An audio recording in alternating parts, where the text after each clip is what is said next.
What's up, beauties? It's Lindsay. Welcome back to my channel. I hope you're all doing amazing. We're gonna go ahead and continue the 14 days of love into March. I hope you don't mind, but we're still gonna finish it up. But today I'm gonna show you guys this new unit that I've been rocking. You saw on Instagram. Now I did have a little mess up in this tutorial. I didn't fully show it, but the hair had some color changes. It was kind of a mess, but we fixed it. It looks great. It's ready to go. So if you want to know how to achieve this Beyonce spring inspired hair, keep on watching.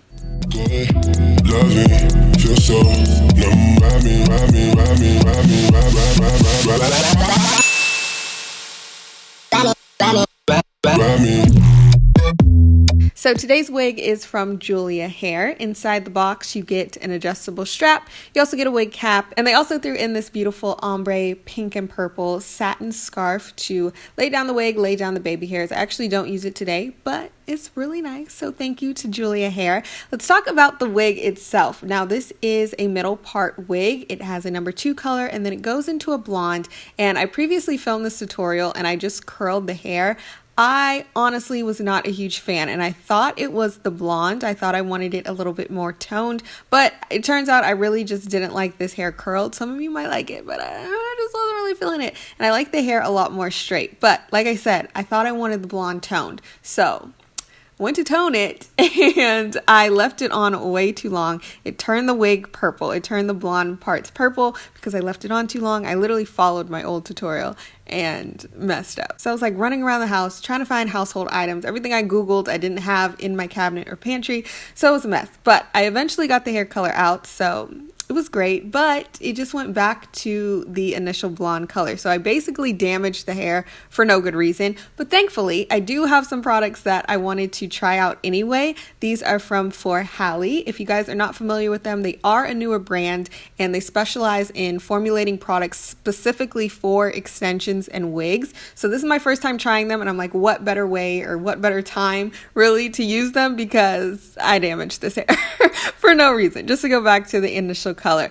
So I'm going to start off with the shampoo. This also does have a pump top. Mine just broke in the mail. I was so sad about it, but it's okay. I just unscrewed it and just like squeezed it in my hand. So starting with the shampoo, I am going all throughout the hair and making that set up. It does smell really good as well, which is very beneficial for wigs specifically, because as you know, a lot of times when you order wigs, they do have that wig smell and it's just like, I don't really want to be walking around and I'm getting a whiff of that all throughout the day. So the shampoo does smell really, really good. So now moving into the conditioning portion, which is what this hair really needs. I am going in with the Sea Berry mask. Now the mask you don't just use on your own, you also use the Wonder Oil. You do about 4 pumps of the Wonder Oil and then grab some of the mask, mix them together and apply it to the hair. Now I actually didn't receive the microwavable bag that also comes with the set. It's kind of like the whole idea behind it is that you can put the mask on the hair. You can put the hair in this microwavable bag and microwave it for like a minute and a half, and that really locks in the moisture into the extensions or the wig. And like I said, that's really what this hair needed. So I wish I had that bag, but it's okay. I just left it on a little longer than normal for the hair. And I love this because I didn't need a detangling comb, and I think the oil was to thank for that. And I also really wasn't a big mask fan, a hair mask fan in the past. I just felt like it always made the hair feel really weird, but this one, I don't know, maybe it's the Sea Berry or the combination with the oil. It just makes the hair feel really, really good. So like I said, this hair needed it because I damaged it for no reason. So I just ran that through the wig and I let it sit for about 10 minutes and then I went in to rinse it all out. Again, I used cool water to rinse it out and you can see the shine. You can see how the hair is coming back to life because girl, it was not looking or feeling like this when I stripped that purple out of the hair. So I just left that overnight and then I blow dried it. But before applying the wig, I did just take some of my Rare Beauty concealer and I used that underneath the wig on the parting area. I don't want to use it on top of the wig. I do it underneath just so that it blends better and you don't have to worry about getting concealer on the hairs themselves. So I'm just brushing that through with a little brush and then we're going to flop this wig on and girl, we're looking like a real lion, okay? Blow drying does this. So I did want to glue it down, which is rare for me. Y'all know with wigs, I just normally don't glue them down. But I did want to go in with my Got2b spray, the original one. And I don't know if I ran out. I don't know if the nozzle was broken. I don't know. Stuff wasn't coming out of there. So I was like, okay, let's grab the other Got2b spray, which I actually like a lot more. It smells a lot better as well. And I just sprayed the sides and lay that down. I also sprayed underneath where that middle part is, just to lay that front part down.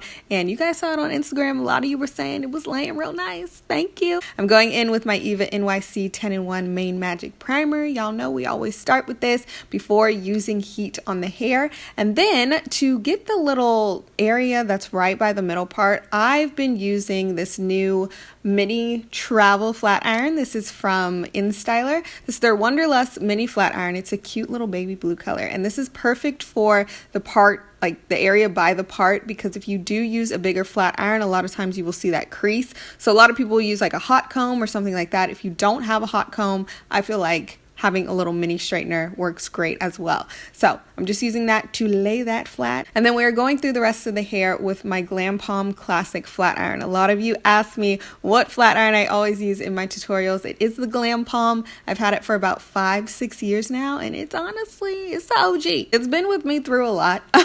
And I just always love using this one. I feel like you can get the job done faster with a big flat iron like this. I do want to get another one just because I feel like I said, it has been through a lot, but it's still holding up really well after like 5 years. So props to Glam Palm. They had like a lifetime guarantee on it too. So I was like, you know what? Y'all mean business. All right, so this is pretty repetitive, but I am just starting from the bottom sections and flat ironing that hair. And you can see how silky and straight it is. I was so scared it wasn't going to be after I stripped that color off. But with the sea berry mask and the oils and that 10-in-1 primer as well, it made the hair look good as new, if not better, honestly. It was so soft, so silky, and there was a lot of body and movement in the hair as well. Even though it was straight, it was just like giving me everything, giving me life, girl. So yes. I went to the other side and just did the same thing, starting from the bottom sections and working my way up. And it is really long. The hair was actually longer than this, but I knew I did want to cut it, and the ends were a little bit damaged still from that color stripping that I did. So I just went in with my scissors and I trimmed the ends of it. I did kind of add some long layers in it as well. Sorry, it's out of focus, or it's not even in frame. I'm sorry. But yeah, I just did some long layers on either side. So kind of scooped in, just bumped the ends like that. And that is basically all for the tutorial. Like I said, I made it harder on myself than it needed to be, honestly. But I really like how it came out. I love the hair straight. I also want to see what this hair looks like crimped. I did want to use a deep waver, but I was like, I just did a deep waver tutorial. I feel like they don't want two back to back, but you'll probably see it on Instagram when I wave this hair and how it looks. But that is all for today's tutorial, so I hope you guys enjoyed it. I've got all the links below for Julia Hair as well as for FORHALLE, so if you guys want to check out those products, they're linked below. If you're new here, don't forget to subscribe and turn on the bell notifications, and I'll see you in my next video. Bye, y'all.